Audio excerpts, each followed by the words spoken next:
Hello everyone, आज हम बहुत ही इंपॉर्टेंट टॉपिक के ऊपर डिस्कशन करने वाले हैं।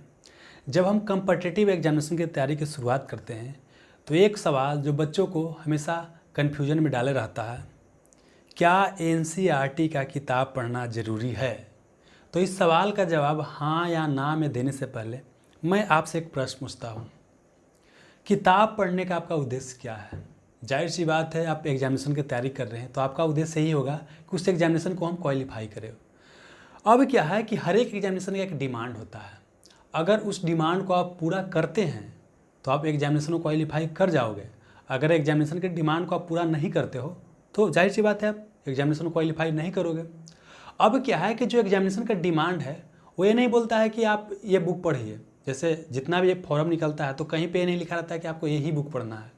आप इस डिमांड को कहीं से पूरा कर सकते हैं।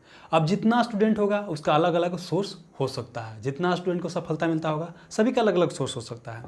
अब ये आपके ऊपर डिपेंड करता है कि आप किस सोर्स को अपनाओगे। इसका मतलब क्या हुआ कि कोई ज़रूरी नहीं है कि एनसीईआरटी पढ़ें ही, बिना एनसीईआरटी पढ़े भी आपका काम चल सकता है। दूसरे सोर्स के द्वारा भी आप सफल हो सकते हो। तो बात आता है कि आखिर एनसीईआरटी पढ़ने के लिए टॉपर सलाह इतना क्यों देते हैं। हमेशा आप सुनते होंगे जितना भी एग्जामिनेशन होता है तो वहाँ पर हमेशा टॉपर बोलते हैं कि एनसीईआरटी ज़रूर पढ़ें। क्यों बोला जाता है?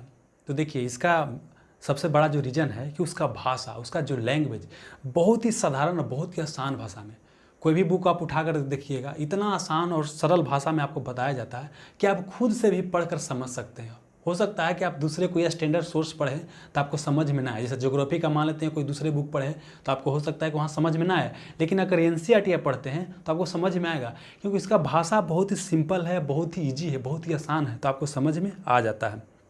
ठीक है ना। इसीलिए बोला जाता है कि एनसीईआरटी आप ज़रूर पढ़ें।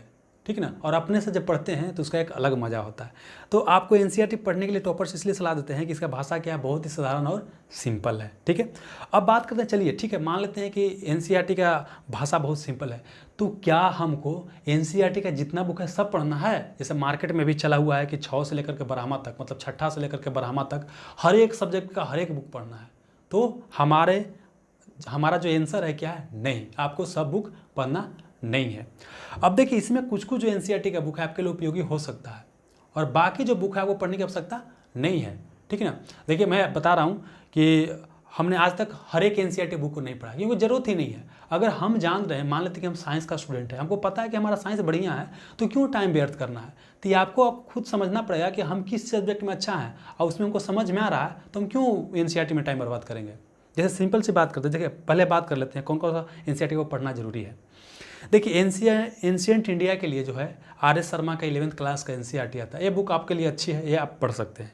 मिडिवल इंडिया के लिए सतीश चंद्रा, ये दोनों बुक आप पढ़िएगा तो आपके लिए ज़्यादा बेहतर होगा, क्योंकि इसके लिए और दूसरा सोर्स उतना बढ़िया नहीं है।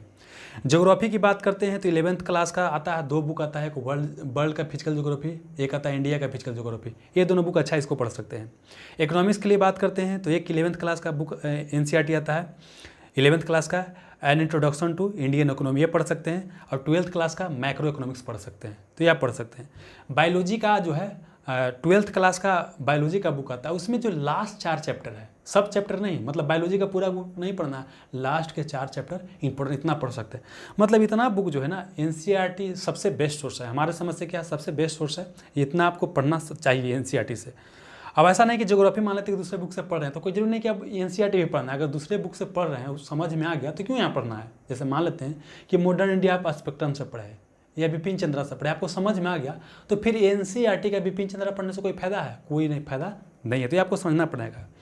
और साथ ही क्या है कि अपने अनुसार देखिएगा कि हम किस सब्जेक्ट में कंफर्टेबल है। जैसे मैंने बताया क्या कि अगर मान लेते हैं कि हमारा साइंस अच्छा है तो हमारा कोई यहाँ पर औचित्य नहीं बनता है कि हम साइंस के लिए फिर छठा से लेकर 12वां तक पढ़े। मैंने कोई यहाँ पर ऐसा बुक नहीं बताया कि छठा से 12वां तक पढ़िए।